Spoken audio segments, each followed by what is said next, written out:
Subukan natin itong isa, itong bagong gawa ko. Yung bala niya, 8mm steel ball. With silencer na din siya. Alisin ko muna yung silencer para matesting natin kung gaano kalakas yung putok pag walang silencer.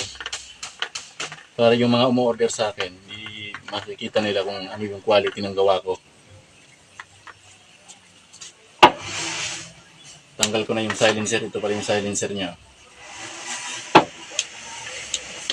Pump ko lang.